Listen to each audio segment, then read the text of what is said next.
১৫০০ বছরের ইতিহাসে কোনো মা কোনো বাবা নিজের ছেলের নাম এজিদ রাখে নাই। কবি মাহমুদুল্লাহ হাসান নিজামী, আলোচকবৃন্দ, সুধী মণ্ডলী, সাংবাদিক ভাই ও বোনেরা, আজ থেকে ১৫০০ বছর আগে কারবালার প্রান্তরে যে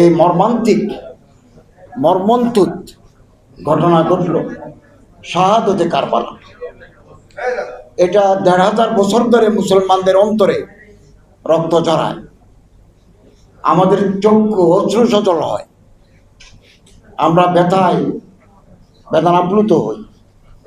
এই শাহাদতে কারবালা থেকে আমাদের শিক্ষা নিতে হবে। এক,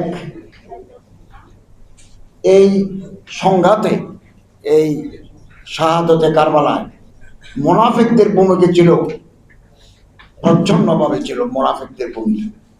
আমাদেরকে আগামী দিনে দুশ্মন চিনতে হবে। মুনাফিকি থেকে আমাদের সতর্ক থাকতে হবে, এটা কারবালার শিক্ষা। দুই, দুনিয়াতে যেন এসিড জন্ম না নেয়। প্রথম এসিড দুনিয়াতে আগুন ধরিয়ে দিয়েছে। মুসলমানদের বিশ্বব্যাপী মুসলমানদের বিভাজন, বিভেদ, সহিংসতা এসিডের মাধ্যমে সূচনা হয়েছে। এই কারবালার ঘটনার পরপরই, অর্থাৎ দুনিয়াতে যেন এসিড জন্ম না নেয়, আমাদেরকে সতর্ক থাকতে হবে। ১৫০০ বছরের ইতিহাসে কোনো মা কোনো বাবা নিজের ছেলের নাম এজিদ রাখে নাই। প্রথমে ছিল এজিদ 1, এজিদ 2, এজিদ 3, এজিদ 4 নাই। ৩ নম্বর, যদি আপোষের সুযোগ থাকে, মুসলমানদের মধ্যে যখন বিরোধ তৈরি হবে, যদি আপোষের সুযোগ থাকে, এই আপোষটাকে কাজে লাগানোর চেষ্টা করতে হবে। কিতাবুল উমম ওয়ার রুসুল, একটা কিতাব আছে, ইতিহাসের প্রাচীন কিতাব, ইবনে জারির তাবারি, ওখানে আছে যে এটা আপোষের ফর্মুলা বের হয়েছিল। চলো ডাইরেক্ট এজিদের সাথে কথা বলি, কিন্তু ওবায়দুল্লাহ বিন জিয়াদ কুফার গভর্নর সেটা নাকচ করে দিয়েছে।